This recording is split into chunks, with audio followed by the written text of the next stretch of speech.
Hi friends, എല്ലാവർക്കും എൻ്റെ പുതിയ വീഡിയോയിലേക്ക് സ്വാഗതം. അപ്പോൾ ഓണമൊക്കെ വരുന്നത് കൊണ്ട് നമുക്ക് എന്താണ് കിച്ചടി ഉണ്ടാക്കാം. ഓണസദ്യയിൽ ഒരു പ്രധാനിയാണല്ലോ കിച്ചടി. അപ്പോൾ നമുക്ക് 2 ഐറ്റം കിച്ചടി ഇവിടെ പരിചയപ്പെടാം. ബീട്രൂട്ടും വെള്ളരിക്കയും. ബീട്രൂട്ട് ഇതുപോലെ കട്ട് ചെയ്ത് ഒന്ന് വേവിച്ച് എടുക്കുക.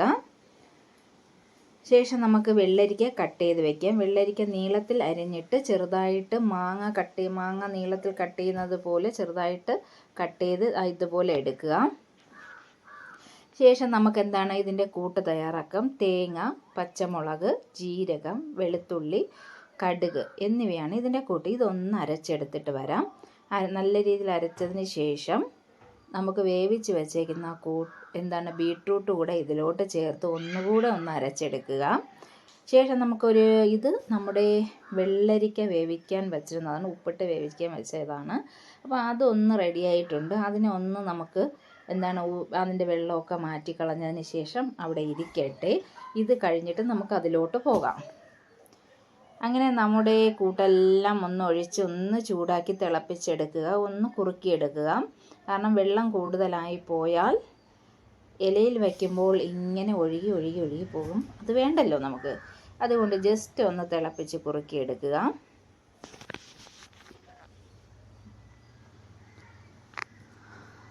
അതൊന്ന് കുറുകി വരട്ടെ. നമ്മൾ ഈ കുറുകിയത് ഒരു പാത്രത്തിലോട്ട് മാറ്റി വെക്കണം. കാരണം തണുത്തതിന് ശേഷം മാത്രമേ തൈര് ഇതിലോട്ട് ഒഴിക്കാൻ പാടുള്ളൂ. കാരണം തൈര് തണുക്കുന്നതിന് മുമ്പേ ഒഴിച്ചാൽ അത് വെള്ളം പോലെ ആയിപ്പോവും. പിന്നെ കിച്ചടി വെള്ളം പോലത്തെ കിച്ചടിയാവും. അതുകൊണ്ട് നമുക്ക് തണുത്തതിന് ശേഷം തൈര് ഒഴിക്കാം. അതാണ് ഏറ്റവും ബെസ്റ്റ് ആയിട്ട് എനിക്ക് തോന്നിയിട്ടുള്ളത്. അതിനുശേഷം നമ്മൾ വെള്ളരിക്ക കിച്ചടിക്ക് വേണ്ടിയുള്ളതാണ്. വെള്ളരിക്ക കൂട്ടരച്ച് ഇതുപോലെ തന്നെയാണ് കൂട്ടരയ്ക്കേണ്ടത്. എന്നിട്ട് ഒരു ചട്ടിയിലിട്ട് നല്ല രീതിയിൽ ചൂടാക്കി നമ്മൾ വേവിച്ച് വെച്ചേക്കുന്ന വെള്ളരിക്ക കൂടെ അതിലോട്ട് തട്ടി ഇതുപോലെ ആയിരിക്കണം കേട്ടോ. വെള്ളം നമ്മൾ അരയ്ക്കുമ്പോഴും പ്രത്യേകം ശ്രദ്ധിക്കണം. വെള്ളം കൂടുതൽ ഒഴിച്ച് അരയ്ക്കുകയേ ചെയ്യരുത്. വെള്ളം കുറച്ച് ഒഴിച്ച് മഷി പോലെ അരച്ചെടുക്കുക. എന്നിട്ട് നമുക്ക് അതൊന്ന് ഒന്ന് ജസ്റ്റ് ചൂടാക്കി ഒന്ന് വറ്റിച്ചെടുത്തതിന് ശേഷം നമ്മുടെ തൈര് നല്ല രീതിയിൽ കടഞ്ഞെടുക്കുക. എന്ന് വെച്ചാൽ ആ കട്ടയൊക്കെ മാറ്റിയെടുക്കുക.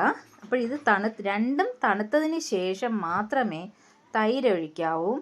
എന്നിട്ട് നമുക്ക് കടുക് താളിക്കാൻ അറിയാമല്ലോ, അത് താളിച്ച് ഇതിലോട്ട് ഒഴിക്കുക.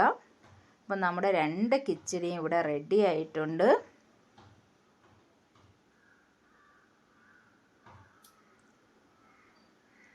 കണ്ടോ, നമ്മുടെ എന്ത് ഈസി ആയിട്ടാണ് നമ്മുടെ കിച്ചടി ഇവിടെ നല്ല രീതിയിൽ പെർഫെക്റ്റ് ആയിട്ട് കിട്ടിയിട്ടുണ്ട്. എൻ്റെ ഈ ചെറിയ വീഡിയോ ഇഷ്ടമായാൽ ഒന്ന് ലൈക്ക് ചെയ്ത് സബ് ചെയ്ത് കമൻറ്റ് ചെയ്ത് എന്നെ സപ്പോർട്ട് ചെയ്യുക. അപ്പോൾ നമുക്ക് അടുത്ത വീഡിയോ